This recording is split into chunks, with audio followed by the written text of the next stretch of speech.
come around and it would be dark and it was not a real nice area. So I took the chance with $800, and we struggled the first year, and the second year we just boomed. We did very well. So I bought next door, and then the people around me, are you willing to take that place for $1 a square foot? And so all the neighborhood, all the people that I knew that owned property there actually said, hey, can you do something? So it wasn't never, oh, I'm going to do another one and another one. I just couldn't pass it up with the deals that the rents were. So that leads me to a commercial. No, not yet. Not yet, okay. But we would like to thank First Fold for sponsoring the show, because without them, we wouldn't be able to sit here and talk to the Busalacchi family. So thank you, First Fold. You now have all these restaurants, 2 or 3. Your dad's down there, 'cause I used to love running into your dad all the time and having conversations with him, and he was a great man, and it was a blessing to have known him, and your mother as well. What do you think he would say today with everything that you're doing and the chances you're taking? Because he was always very supportive, but he was always the Jiminy Cricket on your shoulder. My dad, was a great man. I respected him, what he has done to bring us from another world to a new world and succeed. And that was important to him. So my dad was literally a great man. He was the inspiration to me to keep doing better and better and better and better. I felt I'll never get another chance like this. So, working hard and... well, he instilled that in all you kids. Correct. I mean, he really did. He was well respected in the Italian community for his hard work and tenacity and his... As you could see, I have my mom and my dad in one of the buildings. Yeah. Their picture, because I'll never forget them. They've done everything for me. How does little Joe, with the bow tie and the shorts and the jacket, how does he feel? Do you feel at home now in America? Do I feel at home? I love this country. We talk about the military, and I'm 100% up. They deserve everything. I'm blessed and thankful to have our military supporting us. This is what people don't realize, how wonderful and how great America is until you really get a chance to compare. And because I've compared both ends. So I am an American first, and second, I'm Italian. I want to tell you that. But what America didn't give me was my dad. So Italy's home, of course. That's right. Yeah, that's beautiful, Joe. Well, that's funny, because that segues into where I want to thank you as First Fold for being the first participating restaurant, I should say, in a program that we started, First Fold, which is called First Responder Fridays. And when I had mentioned this to your dad, Joe, the other day, he didn't even hesitate. He's like, "What is First Responder Friday?" I said, "Well, we want to get local restaurateurs to provide a free meal on Fridays for a military family that has suffered somebody that has fallen in battle, whether it be the mother or the father, And Joe said, "Yeah, done." Didn't even hesitate. What struck a chord with you? Because I know you've always been supportive and respondent to first responders and stuff, and you obviously with what the statement you had just said. We do. Right. I do anything that I'm living this in this world because of those people. So I think we need to stop and realize that how great our country really is. And some people don't give that a thought at all. And so for me, it's the reason why I'm living great or living in this world is in a safe country. It's because of the military. So I'm a big supporter of them for whatever, whatever they need. Well, they risk their life. They risk their lives for me. Yeah, well, we thank you. We as the military. One of the things going back that we were talking about, and in the development of these restaurants and stuff, and prior to the show starting, you had been talking about how cheap it was to get that rent when you first started.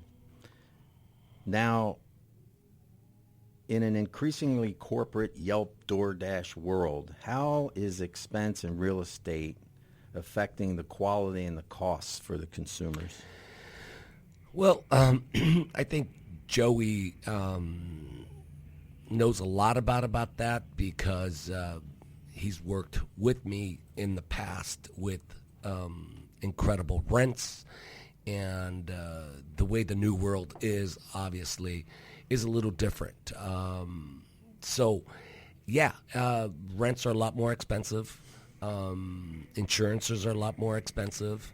Yelp, is also a very big part of our, looking at Yelp every day, and before you didn't have that.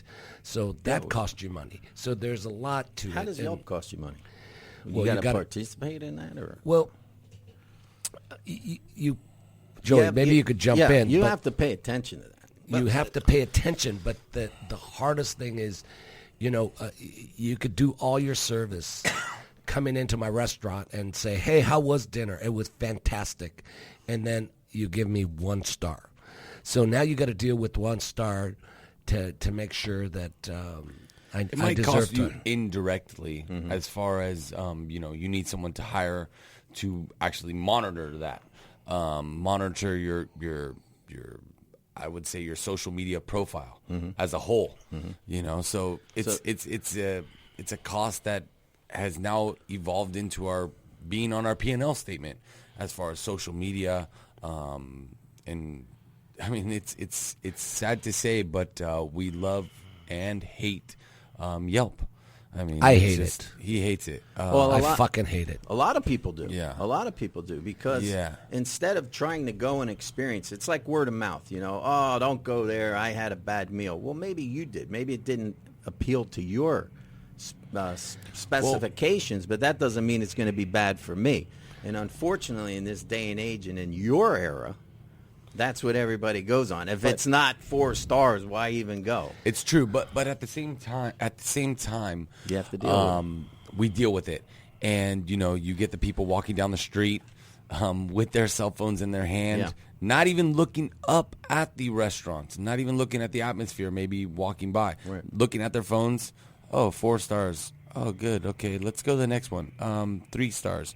2 stars. Oh, let's go back and let's go to the one that's 4 stars. So, especially being in a tourist part of town, it's very important. And just to let you know, half of us do look at Yelp without even knowing it. Now, you go to another city, you're looking at some kind of kind of review. I find myself doing it too. Exactly. I find myself doing it too. But here's a question for you, for the both of you. Yeah. As a competitor, if I'm across the street and I see that the Busalacchi family is crushing it, and I'm like, you know what? Screw it. I'm going to go on Yelp and start saying I went there, make up a fake name. Yeah. Can that happen? Of course. Of course that happens. Of course. And people think that if you're dying, in the olden days, they would send you a letter, and say, hey, I was not happy. And you would say, hey, I am very sorry. I'd like to invite you back. It's on me. And let me show you that, we had an off day. Everybody has an off day. Of course. And in San Diego, magazine talked about this with you, and in one of your statements, you had, it's funny, this segues right into that, is that in your restaurants, if a plate comes back half-eaten, you send one of the waiters or waitresses back to see if something was wrong with the food right away. Of course. Because you want to know. Correct, but the young generation is different. They get right on Yelp now. Yeah. Without even saying, hey. While they're still dining in the restaurant. That's my point. They're finishing dessert, and you already get a review popping up on your screen. That's my point. Instead of coming direct to us and saying, hey, I had a bad meal. Yeah. I didn't enjoy my pasta today. It was, it was cold. Well, if it was cold, we could have fixed it right away. But they have a lot of strength. Because they think, everybody's going to see that. It's going to hurt them. So maybe we could get 3 dinners instead of 1. So, if I was to open up a restaurant tomorrow, I definitely would not. I'd tell them, keep your phones outside, and I don't speak English, and I don't read. That's just the way it would be because, These kids think they're all chefs now because of the view and the television out there that everybody thinks they know how to cook. But that goes into saying that back in the days, we would have the let's just say calamari. My dad used to tell us stories about calamari, how that was the low end fish, and you can get it. They used to give it away for free, and now everybody has the Food Network, and everybody has Yelp to look at pictures, and that's become and everybody's a chef now. Calamari, a chef. Exactly, and now calamari's become one of the exclusive things to find, and it's expensive for us. It's like the steak. What was the name of that steak that they became? Which famous one? Wagyu? No. Tri-tip. Yeah, Tri-tip. Tri-tip. That was a terrible. Now Tri-tip is the go-to steak now. Come on. Everything is timing. Yeah. And I could tell you this. The food that we're serving today, I was doing it 20 years ago, but I could never get it out because no one would take the chance to try it. I mean, octopus. In the old days, you don't have anything to say. Yeah, it was like, can I get a lasagna? Right? So I'd have to make a lasagna. Yeah. And then I want a seafood pasta with extra cheese. The view, the television, and the way our society and looking at all these young kids, they're more educated than we were. Which helps and it hurts. I'm sure it helps and it hurts us because, you see all these people who's the greatest writer now to come on Yelp. Basically, I mean, they have all these guys that are on shows now too. Exactly. Right? I go around, travel around the world, and say, "Oh, this was good, that was good, this is good," and then everybody follows them, and then that's what they have. Anthony to eat. Bourdain. I mean, he's a perfect example of that. That's my point. Yeah, exactly. Which I liked Anthony Bourdain. Oh yeah, I thought he was really, really good. Yeah, he got down to it. Joe, let's go to Joe Jr. and let's talk about you growing up. You grew up in America. Correct. You witnessed your dad, and I used to come. I've known you since you were knee-high to a grasshopper and watched you grow into the man that you are and the father that you are. And I commend your father for that. You're a very extra diligent young man and very family-oriented, just like your father. Thank you. And I think you're emulating in his footsteps very well. But enough blowing smoke up your ass. Let's go back to when you were a kid and what you saw and why you wanted to follow in your father's footsteps and the things that you remember that pushed you towards taking the avenue that your dad did when he was. That was great. Well, I'll tell you, I used to come over to the house for the holidays, and the spreads you guys used to make were unbelievable. I mean, 50 honestly, people there, more Jesus. sometimes. Yeah, no, it was like a rock concert. It was like a Trump event. Yeah, huge Trump. So let's talk about that, Joe. Let's talk about your journey. So growing up, I always had the push from from my dad.